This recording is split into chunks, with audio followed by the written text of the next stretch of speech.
కాంగ్రెస్ నేత మైనంపల్లి హనుమంతరావు యూనివర్సిటీ లోపలికి వచ్చి దాడులు చేయడంపై మల్లారెడ్డి యూనివర్సిటీ డైరెక్టర్స్ భద్రారెడ్డి ప్రీతిరెడ్డి ఆగ్రహం వ్యక్తం చేశారు. రాజకీయంగా ఎదుర్కోలేక ఇలాంటి దాడులకు పాల్పడుతున్నారని, విద్యార్థుల భవిష్యత్తుతో రాజకీయం చేయొద్దని మండిపడ్డారు.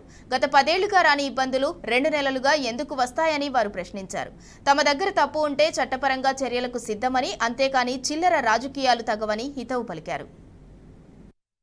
గ్రూప్ ఆఫ్ ఇన్స్టిట్యూషన్స్ అంటే దగ్గర 35 సంవత్సరాల నుంచి ఎడ్యుకేషన్ ఫీల్డ్లో ఉండడం జరుగుతుంది.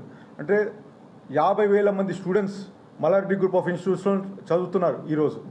దాంట్లో 2 మెడికల్ కాలేజెస్, 2 డెంటల్ కాలేజెస్ ఇక్కడ సూరారంలో, అదేవిధంగా మల్లారెడ్డి యూనివర్సిటీ ఇంజనీరింగ్ కాలేజెస్తోని అక్కడ మైసమ్మగూడెంలో 30 years 35 years నుంచి ఎడ్యుకేషన్ ఫీల్డ్లో ఉన్నారు. టీడీపీ గవర్నమెంట్లో ఫస్ట్ ఇంజనీరింగ్ కాలేజ్ రావడం జరిగింది. కాంగ్రెస్ గవర్నమెంట్లో మాకు 2 మెడికల్ ఈ హెల్త్ సిటీ అనేది ఎస్టాబ్లిష్ అయింది అంతా కూడా 2014 బిఫోరే. కేసీఆర్ గారు మాకు మల్లారెడ్డి యూనివర్సిటీ ఇవ్వడం జరిగింది. అంటే మా ఒక్కరికే కాదు, 5 యూనివర్సిటీలతో పాటు మాకు కూడా ఇవ్వడం జరిగింది.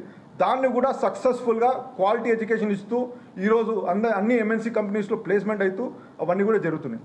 ఒక 15 రోజుల కింద ఏదో పురుగులు వచ్చాయని అది కూడా బాగా ప్రెస్లో వైరల్ అయినది చూసాం.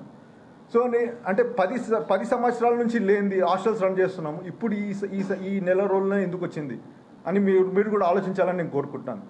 ఇంకోటి ఏంటంటే, ఆ రోజు మేము వండింది ఏదో వంకాయ కర్రీ ఏదో వండారు, ఇదేదో చికెన్ కర్రీలో అదే పురుగు వచ్చిందని ఫోటోలు సర్క్యులేట్ చేయడమే అంతే, ఇంకా వేరేదేం లేదు.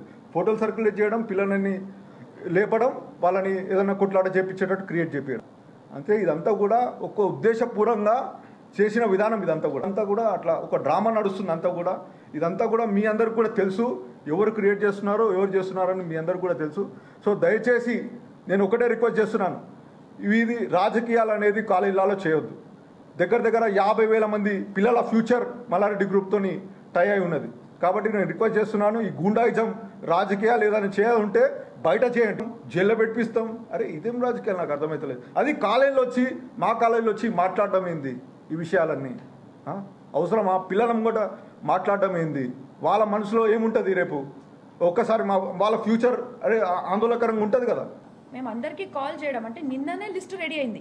సో ఈరోజు వాళ్ళు కాల్ చేసి చెప్దాం పిలుద్దాం అనుకునే లోపట బేసిక్లీ ఎక్కడేదైనా స్టూడెంట్కి ఇప్పుడు వీళ్ళు కూడా ఏం చేస్తారు, ఇప్పుడు ఎవరు ఈరోజు అంతా ఇది రౌడిజం చేయడానికి వచ్చారో వీళ్ళందరూ గ్యాంగ్ అంతా స్టూడెంట్స్తోని ఒక వీక్ పాయింట్గా పట్టుకొని వాళ్ళతో మాట్లాడి ఇట్లా ఏదైనా ఒక నెగిటివిటీ బయటికి రావాలని, దాని మీద ఫోకస్ చేసేసి దీనికి ఒక బ్యాడ్ పేరు తీసుకురావాలని ప్రయత్నిస్తున్నారు.